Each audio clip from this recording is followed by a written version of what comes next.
வணக்கம். வேந்தரின் உச்சிவேளை பகல் செய்திகளுக்காக ராகப்பிரியா. ஆர்த்தி. முதலில் தலைப்புச் செய்திகள். நாளை நம்பிக்கை கோருகிறார் முதல்வர் பழனிசாமி. சட்டப்பேரவையில் ஆயத்த பணிகள் தொடக்கம்.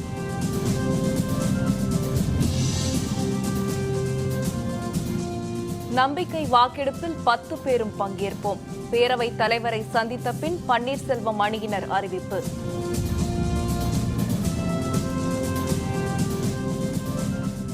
அதிமுகவில் இருந்து சசிகலா தினகரன் நீக்கம். அவைத்தலைவர் மதுசூதனன் அறிவிப்பு.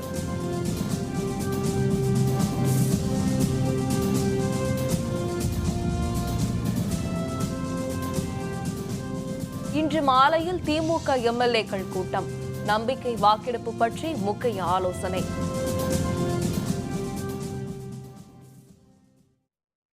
தமிழக சட்டப்பேரவையின் சிறப்பு கூட்டம் நாளை கூடுகிறது. முதல்வராக பொறுப்பேற்றுள்ள பழனிசாமி தமது பெரும்பான்மையை நிரூபிக்கும் நோக்கில் நம்பிக்கை கோரும் தீர்மானத்தை முன்மொழிகிறார். தமிழக அரசியலில் 2 வாரங்களாக நிலவி வந்த அரசியல் நிலையற்ற தன்மைக்கு முற்றுப்புள்ளி வைக்கும் விதமாக தமிழகத்தின் 13வது முதல்வராக எடப்பாடி கே பழனிசாமி பதவியேற்றார். பதவியேற்ற 15 நாட்களுக்குள் பேரவையில் பெரும்பான்மை பலத்தை புதிய அரசு நிரூபிக்க வேண்டும் என்றும் ஆளுநர் அறிவுறுத்தியிருந்தார். இதனிடையே சட்டப்பேரவையின் சிறப்பு கூட்டம் நாளை நடைபெறும் என பேரவைச் செயலர் ஜமாலுதீன் தெரிவித்துள்ளார். இதையடுத்து நாளை காலை 11 மணிக்கு பேரவை கூடியதும் அமைச்சரவை மீதான நம்பிக்கை கோரும் தீர்மானத்தை முதல்வர் பழனிசாமி முன்மொழிவார்.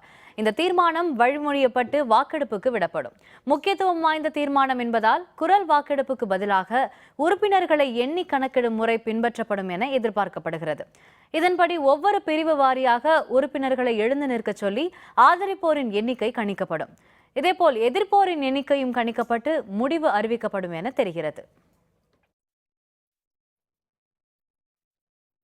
தமிழக சட்டப்பேரவையில் நாளை நம்பிக்கை வாக்கெடுப்பு நடைபெறவுள்ள நிலையில் அதற்கான ஆயத்த பணிகள் தொடங்கியுள்ளன.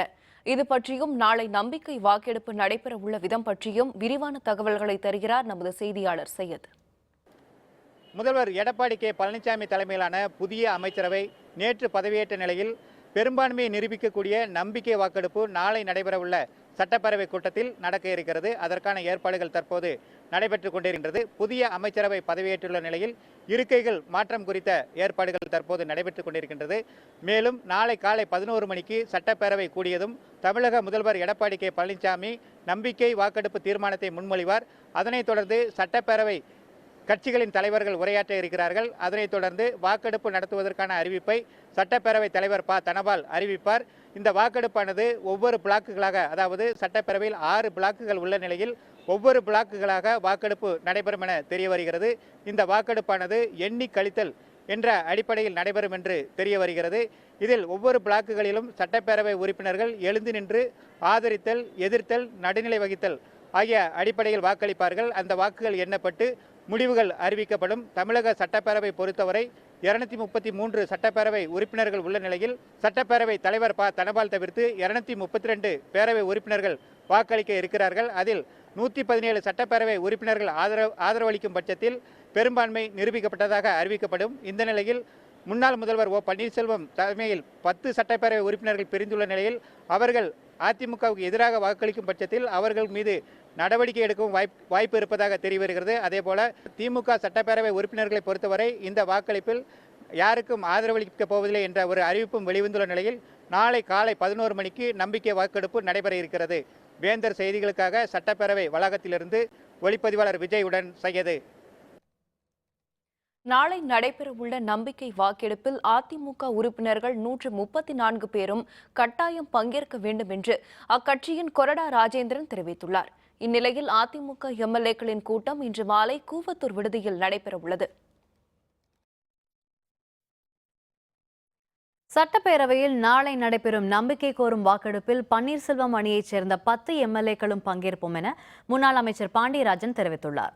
சட்டப்பேரவையில் முதல்வர் பழனிசாமி நாளை நம்பிக்கை வாக்கெடுப்பு கோர உள்ள நிலையில் பன்னீர்செல்வம் அணியைச் சேர்ந்த முன்னாள் அமைச்சர் பாண்டியராஜன், பொன்னையன், செம்மலை ஆகியோர் இன்று பேரவைத் தலைவர் தனபாலை சந்தித்தனர். தலைமைச் செயலகத்தில் நடைபெற்ற இந்த சந்திப்பில் அவர்களுடன் பன்னீர்செல்வம் அணியில் இணைந்துள்ள எம்எல்ஏக்கள் மாணிக்கம், SP சண்முகநாதன் ஆகியோரும் உடனிருந்தனர். சந்திப்பின் போது கோரிக்கை மனு ஒன்றை அவர்கள் சட்டப்பேரவைத் தலைவரிடம் கொடுத்ததாக தெரிகிறது. செய்தியாளர்களின் கேள்வியை தவிர்த்த பாண்டியராஜன் காரில் ஏறுகையில் நாளை நம்பிக்கை வாக்கெடுப்பு முறையாக நடக்கும் என்றும் பன்னீர்செல்வம் அணியினர் 10 பேரும் வாக்கெடுப்பில் பங்கேற்போம் என்றும் தெரிவித்தார்.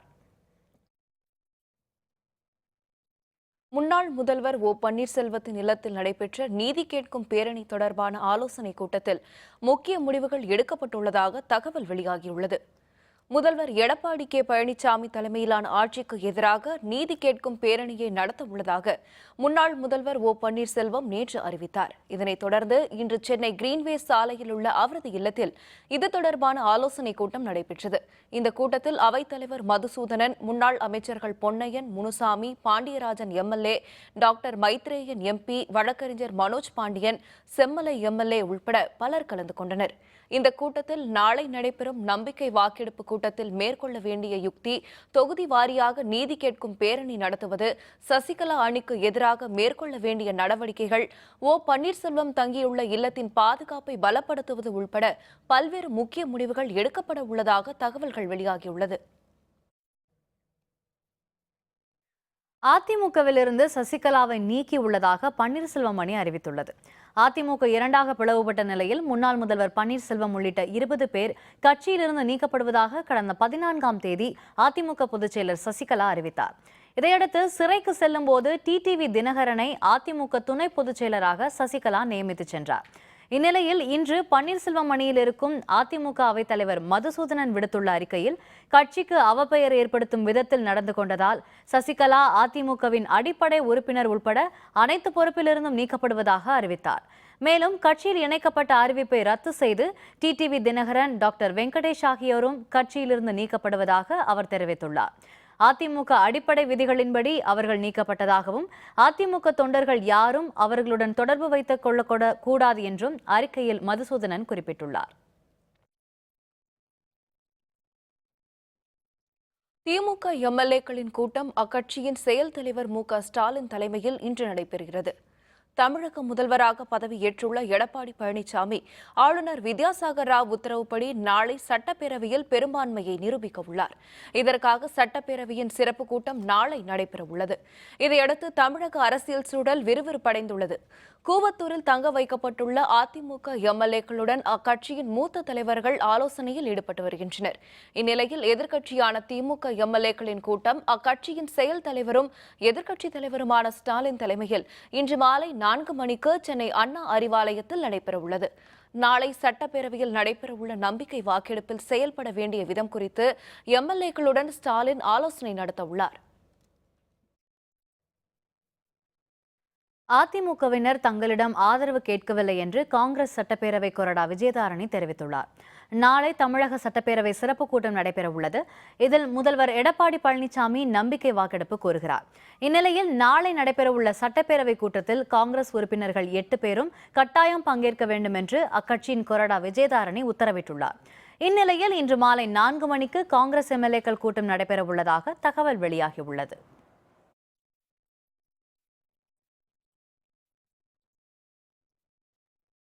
நாளை நம்பிக்கை வாக்கெடுப்பின் போது முதல்வர் எடப்பாடி பழனிசாமிக்கு எதிராக வாக்களிக்கப் போவதாக மயிலாப்பூர் எம்எல்ஏ நட்ராஜ் தெரிவித்துள்ளார். முன்னாள் டிஜிபி ஆர் நட்ராஜ் மயிலாப்பூர் சட்டப்பேரவை தொகுதி எம்எல்ஏவாக பதவி வகித்து வருகிறார். அதிமுகவில் ஏற்பட்ட பிளவை அடுத்து தனது ஆதரவு யாருக்கும் இல்லை என்றும் எம்எல்ஏ அலுவலகத்தில் தனது பணியை செய்து வருவதாகவும் அவர் தெரிவித்திருந்தார். முதல்வராக பதவியேற்றுள்ள எடப்பாடி பழனிசாமி நாளை சட்டப்பேரவையில் நம்பிக்கை வாக்கு கோர உள்ள நிலையில் எடப்பாடி பழனிசாமிக்கு எதிராக வாக்களிக்க உள்ளதாகவும் இதனால் தனது எம்எல்ஏ பதவி பறிபோனாலும் கவலை இல்லை என்றும் நட்ராஜ் எம்எல்ஏ தெரிவித்துள்ளார். நட்ராஜ் ஆதரவளிக்க முன்வந்துள்ளதால் ஓபிஎஸ் அணியின் எம்எல்ஏக்களின் பலம் 11ஆக உயர்ந்துள்ளது.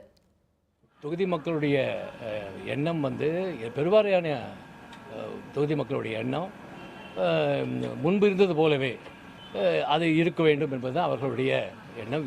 ஒன்றுபட்டு ஓபிஎஸ் தலைமையில் இறங்க வேண்டும் என்பதுதான் அவர்களுடைய விருப்பம். அதான் மக்களுடைய ஆதரவு வேணுதோ அதுதான் நேர்மையும் சத்தியமும் தான் என்னுடைய உணர்வு. சென்னை மெரினா கடற்கரையில் உள்ள மறைந்த முதல்வர் ஜெயலலிதாவின் நினைவிடத்தை சுற்றியே அண்மை கால அரசியல் நடைபெற்று வருகிறது. அங்கு ஆளாளுக்கு சபதம் எடுத்து அதை சபதம் போடும் இடமாக மாற்றி வருகின்றனர். தமிழக முதல்வராக இருந்த அண்ணா 1969 மறைந்த பிறகு அவருக்கு மெரினா கடற்கரையில் நினைவிடம் அமைக்கப்பட்டது. அதைத் தொடர்ந்து பிறந்த நாள், நினைவு நாள், பதவியேற்பு விழா போன்றவற்றிற்கும் அண்ணா, பெரியார் நினைவிடம் ஆகிய இடங்களுக்கு போய் அதிமுக, திமுக கட்சியினர் மரியாதை செலுத்துவது வழக்கமானது. இதற்கெல்லாம் உச்சமாக மறைந்த முதல்வர் ஜெயலலிதாவின் நினைவிடம் தற்போது மாறிவிட்டது. தமிழக அரசியலே நினைவிடத்தை மையப்படுத்தி நடைபெறும் ஒன்றாக மாறிவிட்டது. கடந்த 7ஆம் தேதி இரவு அங்கு வந்த முன்னாள் முதல்வர் பன்னீர்செல்வம் 40 நிமிடம் கண்களை மூடி உட்கார்ந்த பின்னர் செய்தியாளர்களுடன் பேசுகையில் சசிகலாவுக்கு எதிராக போர்க்கொடி உயர்த்தினார்.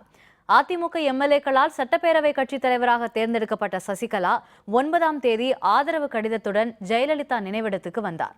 தொடர்ந்து கடந்த 14ஆம் தேதி சசிகலா சிறை தண்டனை அறிவிப்புக்கு பிறகு பன்னீர்செல்வம், தீபா ஆகியோர் அங்கு வந்தனர். இணைந்து செயல்பட போவதாக அறிவித்தனர். 15ஆம் தேதி பெங்களூரு சிறைக்கு போவதற்கு முன்பு ஜெயலலிதா நினைவிடம் வந்த சசிகலா அங்கு 3 முறை ஓங்கி அடித்து சபதம் செய்தார். நேற்று முதல்வராக பதவியேற்ற எடப்பாடி பழனிசாமி ஜெயலலிதா நினைவிடம் வந்து நல்லாட்சி தரப்போவதாக உறுதியெடுத்தார். அடுத்த 1 மணி நேரத்தில் அங்கு வந்த பன்னீர்செல்வம் மக்கள் விரோத ஆட்சியை அகற்றப் போவதாக சபதம் எடுத்தார். இன்னும் எத்தனை பேர் எத்தனை சபதங்களோடு ஜெயலலிதா நினைவிடம் நோக்கி வர காத்திருக்கிறார்களோ.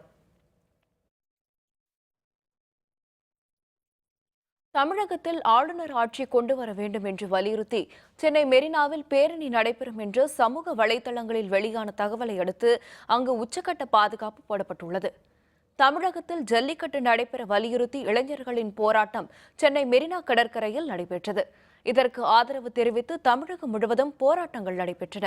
இதனிடையே தமிழகத்தில் நிலவி வந்த அரசியல் மாற்றம் காரணமாக கடந்த 10 நாட்களாக மக்கள் மத்தியில் ஒரு குழப்பமான சூழ்நிலை ஏற்பட்டது. முதல்வராக எடப்பாடி பழனிசாமி பதவியேற்றுள்ள நிலையில் தமிழகத்தில் ஆளுநர் ஆட்சி கொண்டு வர வேண்டும் என்று வலியுறுத்தி சென்னை மெரினாவில் பேரணி நடைபெறும் என்று வாட்ஸ்அப் மற்றும் சமூக வலைதளங்களில் தகவல் பரவியது. இதனையடுத்து சென்னை மெரினா கடற்கரையில் கூடுதலாக காவல்துறையினர் பாதுகாப்பு பணியில் ஈடுபடுத்தப்பட்டு வருகின்றனர்.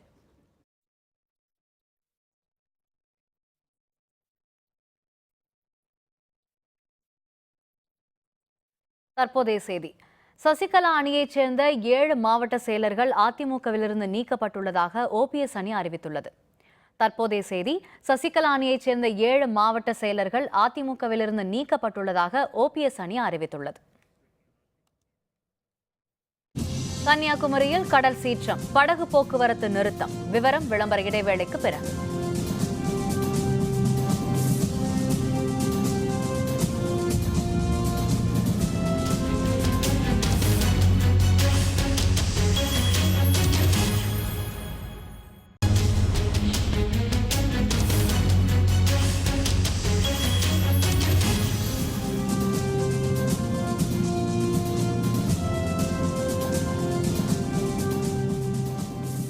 செய்திகள் தொடர்கின்றன. தற்போதைய செய்தி. சசிகலா அணியைச் சேர்ந்த தற்போதைய முதல்வர் எடப்பாடி பழனிசாமி, செல்லூர் ராஜு, திண்டுக்கல் சீனிவாசன் உள்ளிட்ட 7 மாவட்ட செயலர்கள் அதிமுகவிலிருந்து நீக்கப்பட்டுள்ளதாக ஓபிஎஸ் அணி அறிவித்துள்ளது. தற்போதைய செய்தி. சசிகலா அணியைச் சேர்ந்த எடப்பாடி பழனிசாமி, செல்லூர் ராஜு, திண்டுக்கல் சீனிவாசன் உள்ளிட்ட 7 மாவட்ட செயலர்கள் அதிமுகவிலிருந்து நீக்கப்பட்டுள்ளதாக ஓபிஎஸ் அணி அறிவித்துள்ளது. தமிழக முதல்வராக தேர்வு செய்யப்பட்டுள்ள எடப்பாடி பழனிசாமி அந்த பதவியில் தொடர்வாரா என்பது கேள்விக்குறியாக உள்ளதாக மத்திய அமைச்சர் பொன் ராதாகிருஷ்ணன் தெரிவித்துள்ளார். கோவையில் தனியார் கல்லூரி சார்பாக தூய்மை இந்தியா திட்டத்தின் கீழ் நகரின் பிரதான பகுதிகளில் தூய்மைப்படுத்தும் பணியில் கல்லூரி மாணவர்கள் பங்கேற்றனர். இந்த பணியை பார்வையிட்ட பொன் ராதாகிருஷ்ணன் தமிழகத்தில் தற்போது அதிகார போட்டி நிலவி வருவதாக தெரிவித்தார்.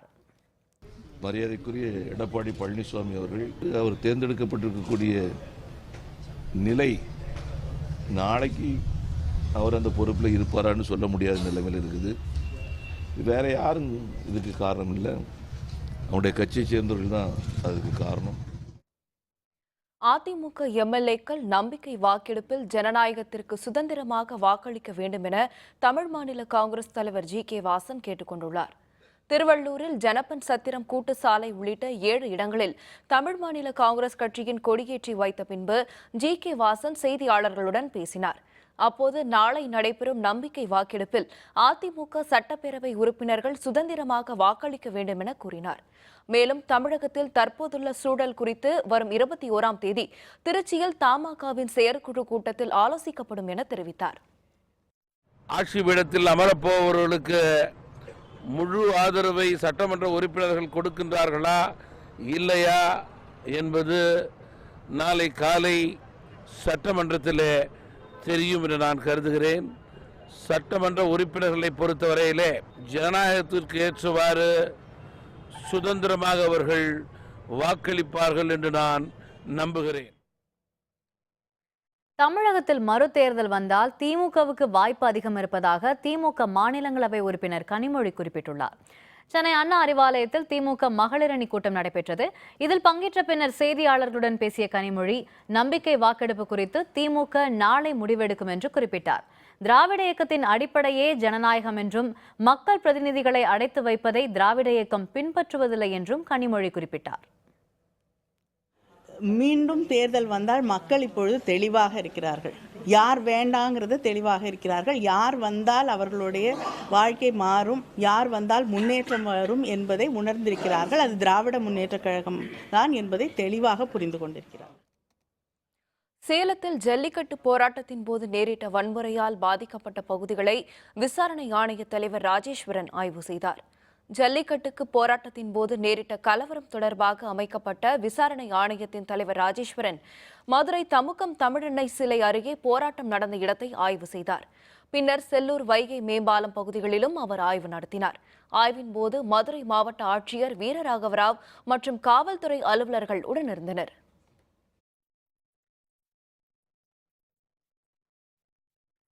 புதுக்கோட்டை மாவட்டம் நெடுவாசல் கிராமத்தில் ஹைட்ரோ கார்பன் எனப்படும் இயற்கை எரிவாயு எடுக்கும் திட்டத்திற்கு மத்திய அரசு ஒப்புதல் அளித்துள்ளது.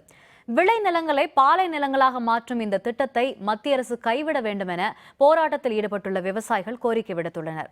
இது பற்றிய விரிவான தகவல்களை தருகிறார் நமது புதுக்கோட்டை செய்தியாளர் முத்துப்பழம்பதி. புதுக்கோட்டை மாவட்டம் நெடுவாசல் கிராமத்தில் இயற்கை எரிபொருள் எனப்படும் ஹைட்ரோ கார்பன் எடுப்பதற்கு மத்திய அரசு ஒப்புதல் வழங்கியுள்ளது. இத்திட்டம் இப்பகுதி விவசாயிகளின் கருத்துக்களை கேட்காமல் அறிவிக்கப்பட்டுள்ளதாகவும் இத்திட்டத்தால் மண்வளம் கெட்டு நிலத்தடி நீர்மட்டம் முற்றிலும் குறைந்து விவசாயமே முற்றிலும் அழிந்துவிடும் அபாயம் உள்ளதாக இப்பகுதி விவசாயிகள் குற்றம் சாட்டியுள்ளனர். எரிவாயு திட்டம் எடுக்கிறதுக்கான மத்திய சர்க்கார் ஒப்புதல் அளித்ததாக ஒரு செய்தியை நாங்கள் கேள்விப்பட்டோம். அந்த செய்தி கிராம மக்கள் மத்தியில் எல்லாருக்குமே ஒரு அதிர்ச்சி ஏற்படுத்தியிருக்கு.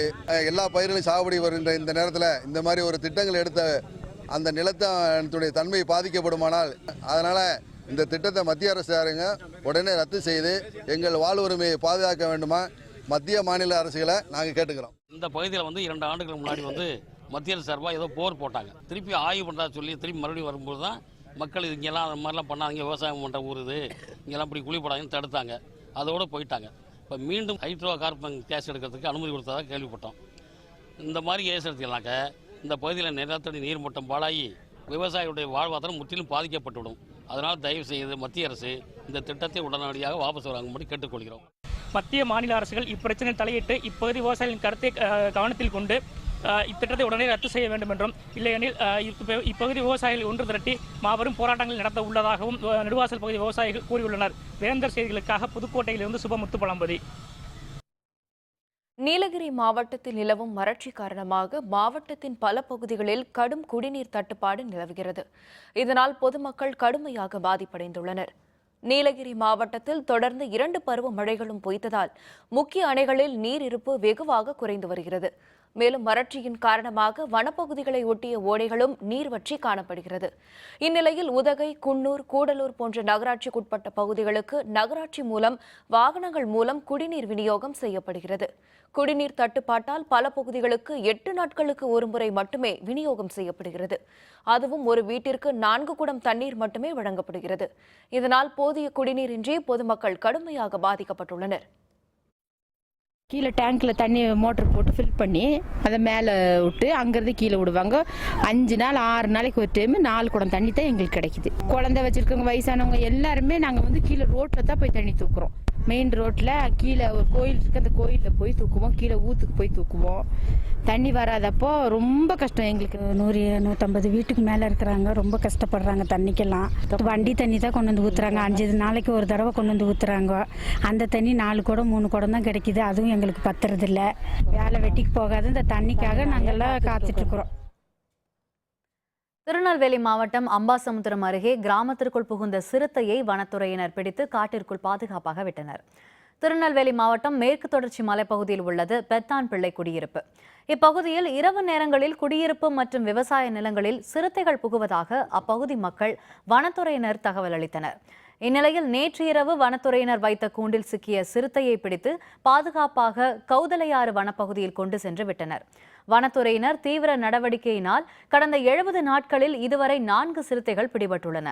சிறுத்தைகள் நடமாட்டம் அதிகரித்துள்ளதால் வனத்துறையினர் விரைவில் உரிய தடுப்பு நடவடிக்கை எடுக்க வேண்டும் என கிராம மக்கள் கோரிக்கை விடுத்துள்ளனர்.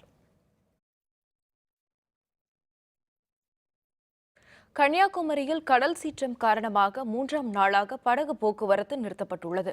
இதனால் சுற்றுலா பயணிகள் மிகுந்த ஏமாற்றத்துடன் திரும்பி செல்கின்றனர். கன்னியாகுமரி மாவட்டம் கிழக்கு கடற்கரை பகுதியில் கடந்த சில நாட்களாக காற்றின் வேகம் அதிகரித்ததால் கடல் சீற்றத்துடன் காணப்படுகிறது. இதனால் கடலின் நடுவே அமைந்துள்ள விவேகானந்தர் பாறை, திருவள்ளுவர் சிலையை காண்பதற்கு பூம்புகார் கப்பல் போக்குவரத்து சார்பாக இயக்கப்படும் படகு சேவை ரத்து செய்யப்பட்டது. இதனால் சுற்றுலா பயணிகள் மிகுந்த ஏமாற்றத்துடன் திரும்பி சென்றனர். கடல் சீற்றம் குறைந்த பின்னர் வழக்கம் போல படகு போக்குவரத்து தொடங்கும் என்று மாவட்ட நிர்வாகம் தெரிவித்துள்ளது. விவேகானந்தர் பாறை, திருவள்ளுவர் சிலை இதெல்லாம் பார்க்கணும், போட்டிங்கில் போய் பார்க்கணுன்ட்டு விரும்பி வந்தோம்.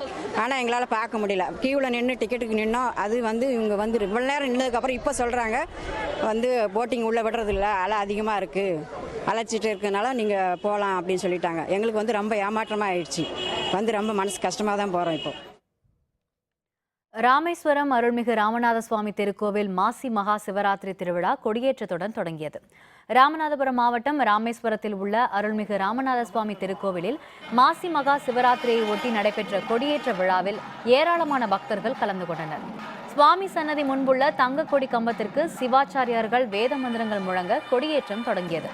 இதனைத் தொடர்ந்து ராமநாத சுவாமி, பர்வதவர்த்தினி அம்பாள் மற்றும் பஞ்சமூர்த்திகளுக்கும் தீப ஆராதனை நடைபெற்றது. 12 நாட்கள் நடைபெறும் மகா சிவராத்திரி விழாவின் முக்கிய நிகழ்வான தேரோட்டம் வரும் 24ஆம் தேதி அன்று நடைபெறுகிறது.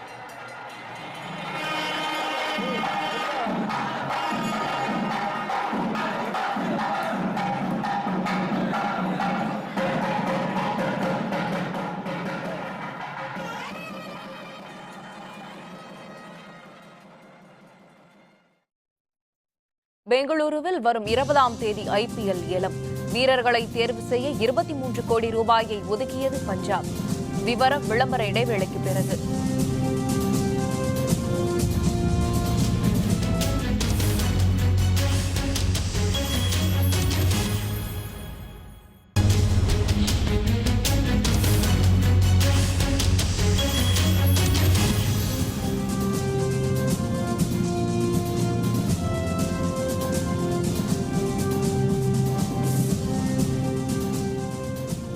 செய்திகள் தொடர்கின்றன. இனி அயலக செய்திகள்.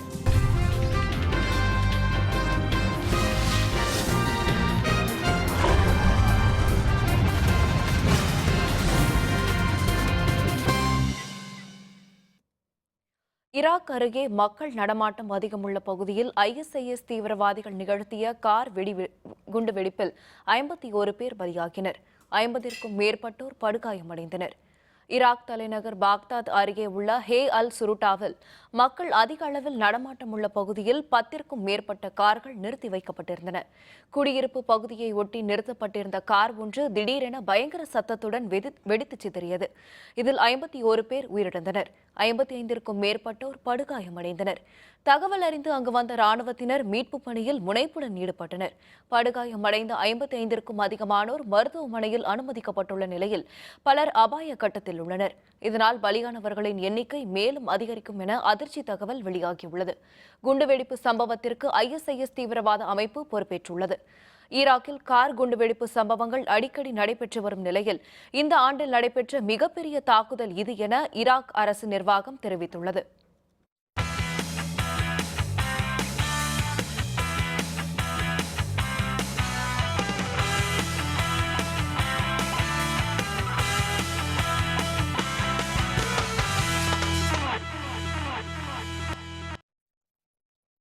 பத்தாவது IPL கிரிக்கெட் வீரர்களுக்கான ஏலம் வரும் 20ஆம் தேதி பெங்களூருவில் நடைபெறுகிறது.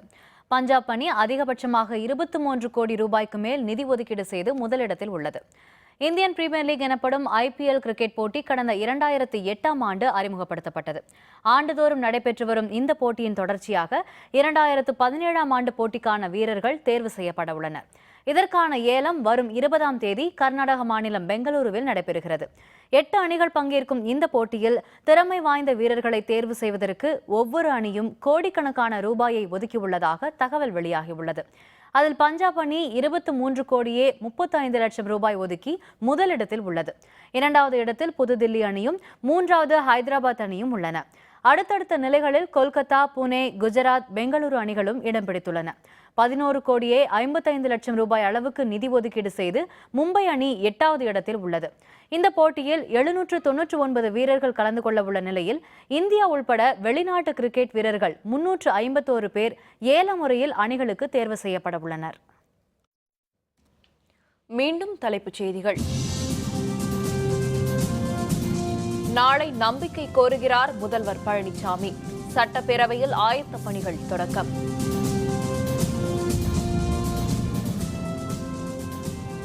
நம்பிக்கை வாக்கெடுப்பில் 10 பேரும் பங்கேற்போம். பேரவைத் தலைவரை சந்தித்த பின் பன்னீர்செல்வம் அணியினர் அறிவிப்பு. அதிமுகவில் இருந்து சசிகலா தினகரன் நீக்கம். அவைத் தலைவர் மதுசூதனன் அறிவிப்பு.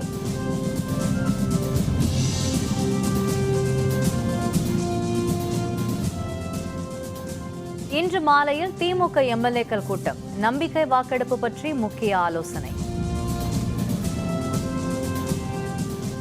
இத்துடன் வேந்தரின் உச்சிவேளை பகல் செய்திகள் நிறைவடைந்தன. மீண்டும் மாலை 5:30 மணிக்கு வேந்தரின் அந்திமாலை தொடர் செய்திகளில் சந்திப்போம். வணக்கம்.